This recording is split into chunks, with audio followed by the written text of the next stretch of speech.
Good morning students. In this video we will be seeing about the laser diode structures and the radiation pattern.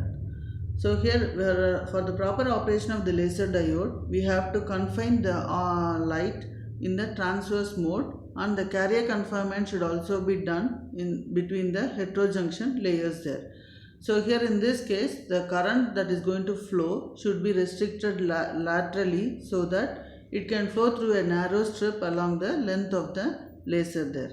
So here basically we have three optical confinement methods which is going to be used for bounding the laser light in the lateral direction. So one is gain guided laser. So gain guided laser is we are going to take a narrow electrode strip which is going to be less than 8 mm wide, and it is going to be run along the length of the diode. So the injections of the electron and the holes into the device is going to alter the refractive index of the active layer, which is going to be directly below the strip there. So here in this case these injected carriers will create a weak and complex waveguide which is going to confine the light laterally.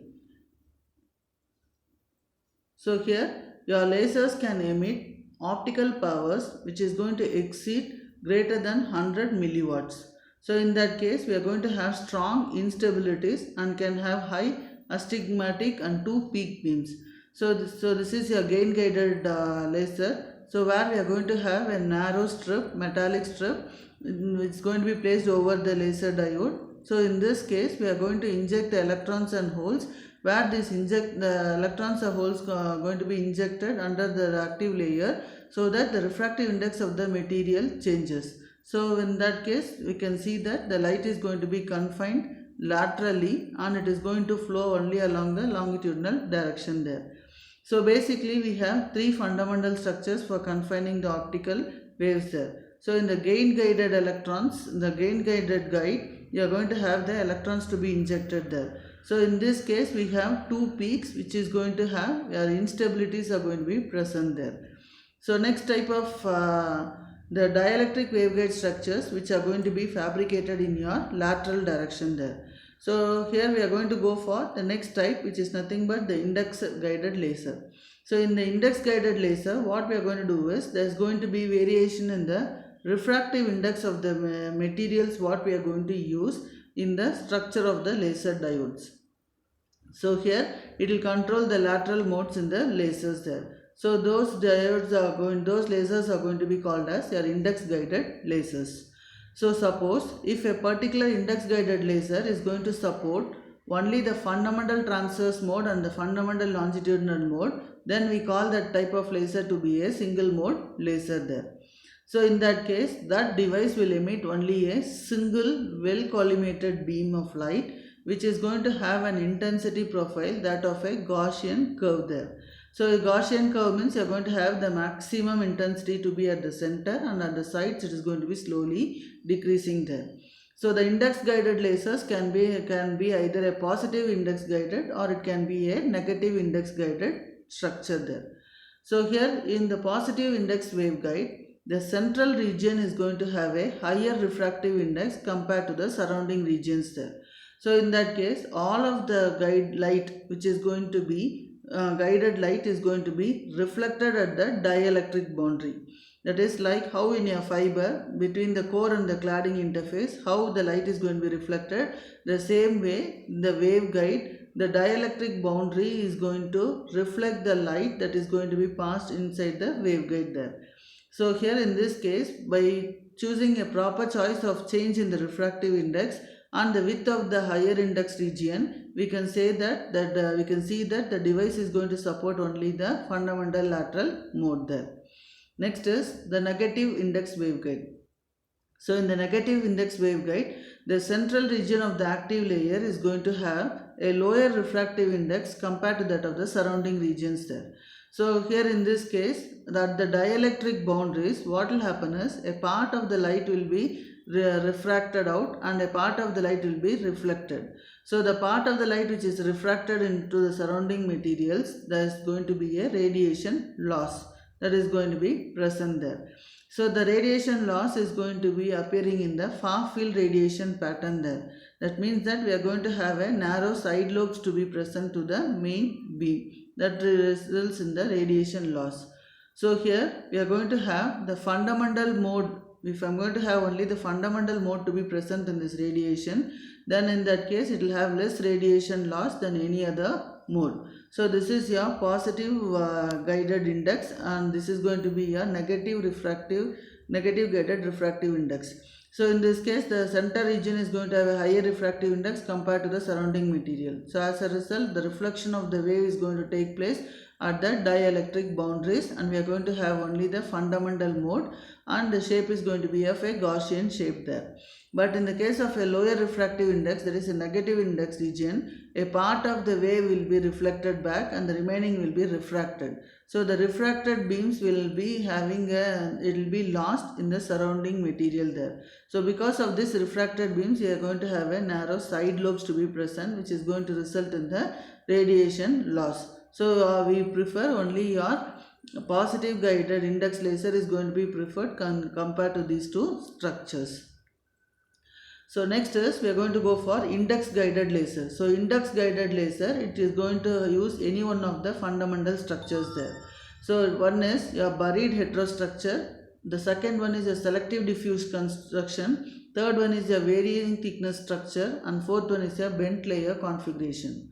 So if I want to have the buried heterostructure laser, we are going to etch a narrow mesostrip is going to be etched in the double heterojunction material there. Double heterostructure material, and then once that mesostrip is etched, we are going to embed this mesostrip in a high resistivity lattice mesh N-type material there. So which is going to provide an appropriate band gap, and the low refractive index is going to be available there. So here if I am going to go for your 800 to 900 nanometers lasers, that is the short wavelength lasers, the material what I am going to use is your gallium aluminum arsenide, and the active layer I am going to use the material gallium arsenide. If I am going to go for long wavelength lasers, that is 1300 to 1600 nanometers lasers, in that case the material I am going to use is indium phosphide, and the active layer is going to be indium gallium arsenide phosphide. So here the configuration which is going to show is going to strongly trap the generated light, that is the lateral waveguide, the light is going to be trapped and it is not going to allow the light in the transverse region there. So in that case the light will be propagated only along the longitudinal direction. So this structure is going to be for short wavelength and this structure is going to be for the long wavelength there.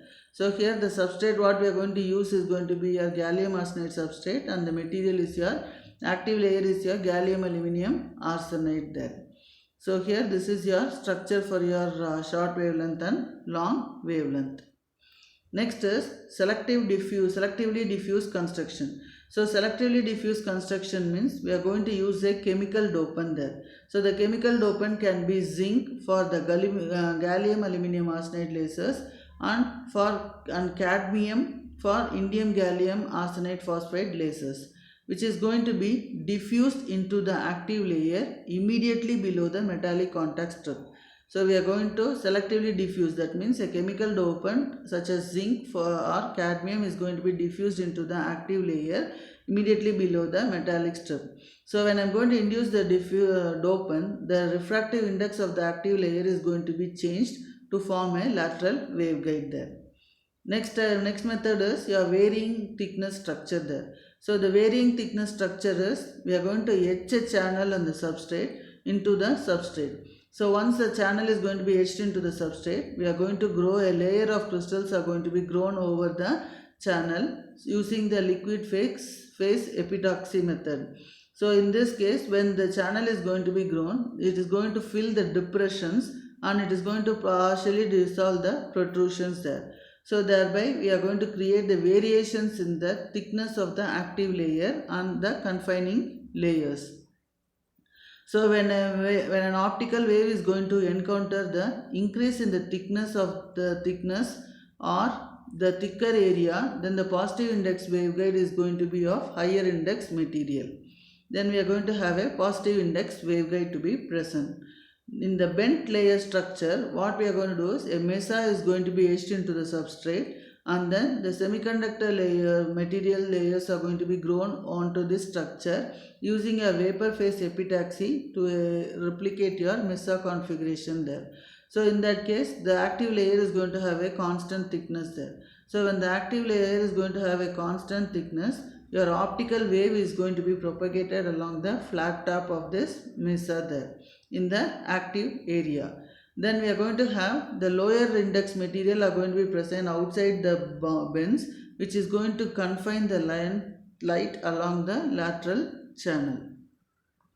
So we say that this is your high refractive index material and this is your light, that is your MESA, that is going to be embedded into your selective diffusion. Dopant is going to be diffused into your material, that is your zinc or cadmium. So here in this case we are going to have the lacing spot, that is your layer is going to be grown. We are going to etch a substrate, this layer onto the substrate, channel onto the substrate, and then we are going to grow the crystal there. When you are going to grow the crystal, the protrusions and all those things are going to be slightly reduced, and you can see that there is a variation in the refractive index of the material, the thickness of the active material, so which results in positive index, and we are going to have the fundamental mode to be present. This is your bent layer where we are going to have the active layer thickness is going to be a constant 1. So here in this case we are going to confine the optical wave to the narrow lateral strip to achieve high optical output power there. So in that case I have to restrict the drive current, which is going to be to the active layer there. So next is we are going to have 4 basic current confinement methods. So here in this case each method is we are going to have a device architecture which is going to block the current on both sides of the lacing region there. So here how we are going to block the currents is by high resistivity regions or by the reverse bias PN junctions there, where it is going to prevent the current from flowing while the device is going to be in the forward bias normal conditions there. So here for structures, if I am going to use a structure which is going to have a continuous active layer, then the current can be confined either above or below the lacing region there.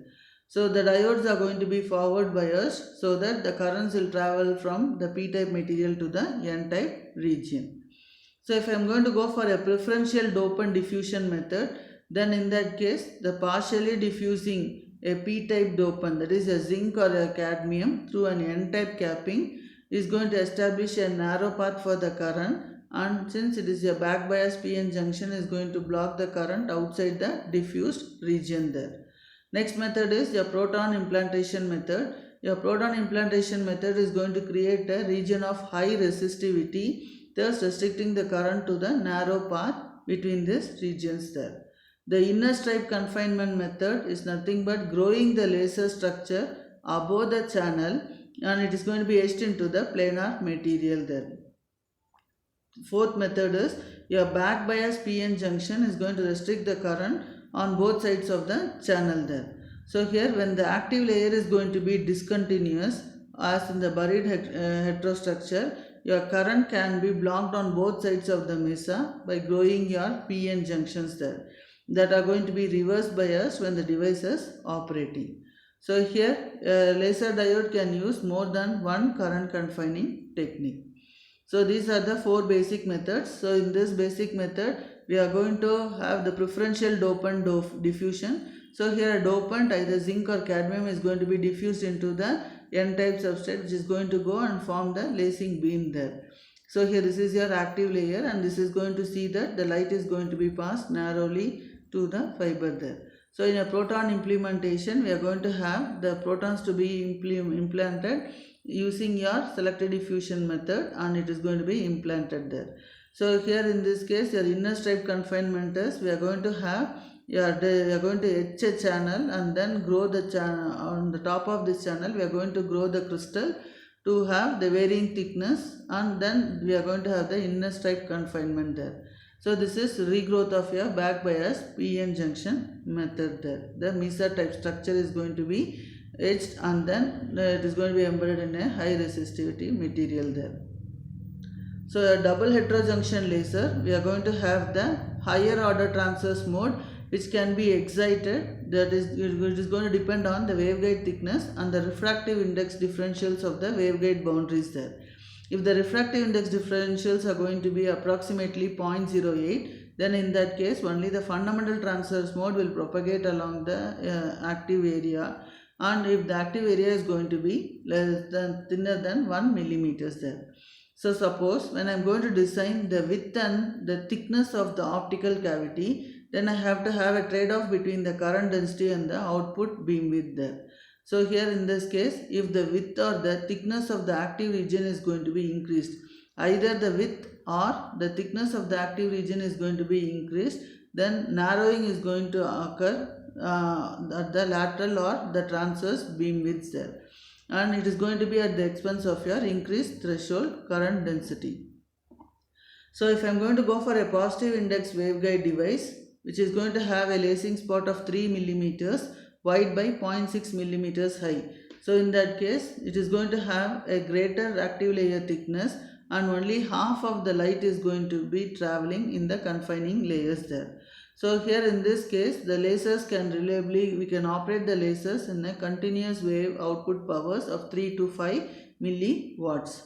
So here suppose I am going to use an active layer in a standard double heterostructure laser. We are going to have it as a thin, the double heterostructure laser is going to be thin enough to confine the electrons and the optical field. The electronic and the optical properties are going to remain the same. So here what is going to limit is the achievable threshold current density, the modulation speed and the line width of the device there.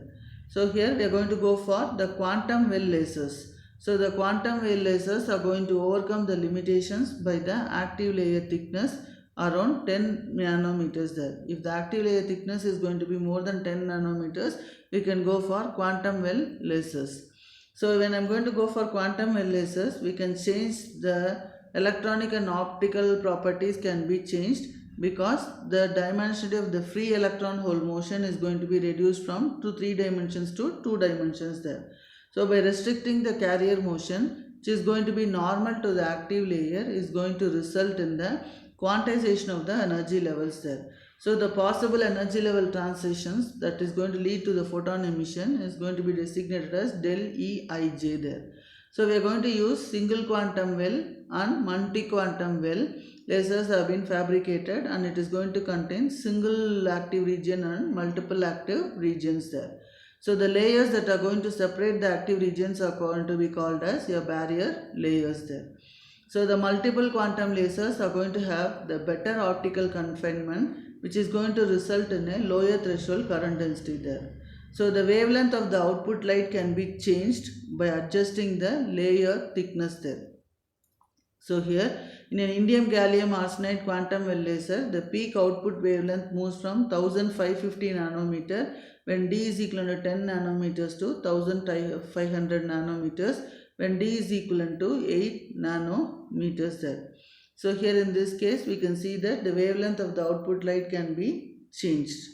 So here when D is 10 nanometers, it is the wavelength is 1550. When D is 8 nanometers, the wavelength is 1500 nanometers there. So this is your heterojunction structure. We are going to have this active layer thickness, and we are going to see that by varying these energy levels, we can see that the wavelength of the output light can be changed.